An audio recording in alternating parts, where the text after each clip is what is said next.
So we just start? Yeah. So I was born in New Zealand, moved to Singapore when I was 7, and then Alabama when I was 13. And traveling a lot throughout that, and I was exposed to a lot of different cuisines and food, and that's kind of, it started, like, it got the fire burning, so to say, you know? And it wasn't until I moved back to New Zealand from the States at 21, I started looking for jobs, and I was like, what do I want to do? You know, like that, kind of like young and dumb, and you're trying to figure yourself out.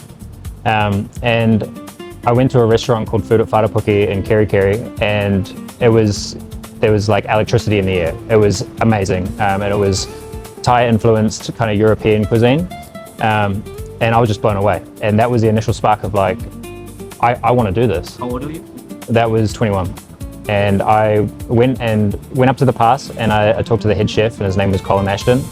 And I asked him for a job, and he said they weren't hiring. And so I went back a few more times, and he eventually gave me a job dishwashing, you know, picking herbs, doing all the kitchen hand jobs, and I fell in love with it. And then fast forward 2 years later, I ended up working for him again, and loving it. And I hit a point where in our personal life we were going to move to Auckland, and I really wanted to push myself.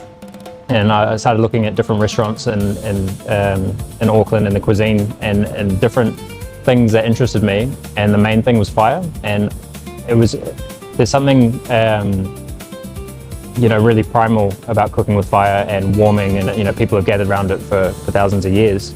It's kind of where I kind of started looking, and I worked at a couple 3-hat restaurants and really enjoyed it, and learned some really cool techniques and different things.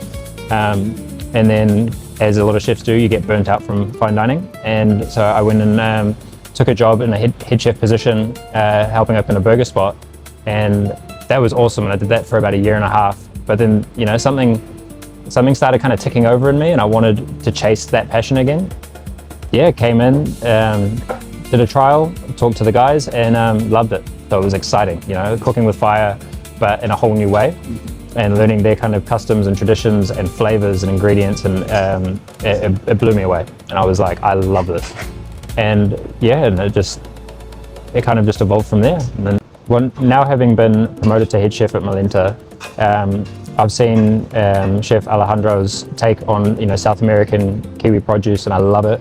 And for me, I want to put a bit more inspiration from South America, but more New Zealand endemic ingredients. I love things like kawakawa and horopito, and different native mushrooms, and different ingredients that I can hopefully try and utilize in a different way, you know, by taking inspiration from different parts of, you know, Latin America, and really trying to give it a Kiwi spin as well, and just see where we go. But I think for Milenta, you know, more native ingredients, more fire, more smoke, more kind of techniques. I've been researching different traditional techniques from throughout South America, and I'm really excited to see what myself and the team can kind of come up with and do. It's endless. And if you had to describe Milenta for someone who's never been here, like, what do you think would be like the point of differentiation, or like people should come here? Fire, Smoke, bold flavors, amazing music. Our front of house team is exceptional. Everyone's really fun. It's a great vibe. It's a place that I'd like to hang out at if I didn't work here. You know, it's inviting, it's warm. You feel like you're in like an urban jungle, and like that's it for me. You know, like it's just sexy.